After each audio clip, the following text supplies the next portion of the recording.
ஒருபோதும் வெட்கப்பட்டு போவதில்லை.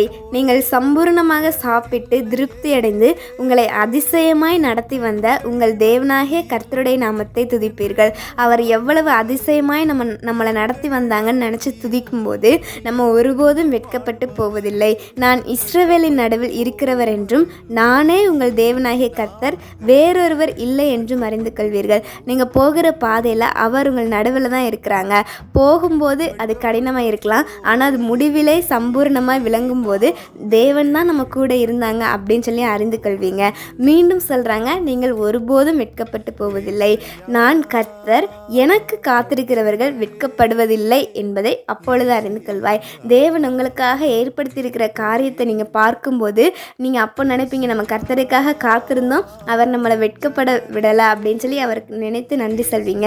அவர் சமூகத்தில் காத்திருங்க, அவர் பெரிய காரியங்களை உங்களுக்காக செய்வாங்க. ஆமேன்.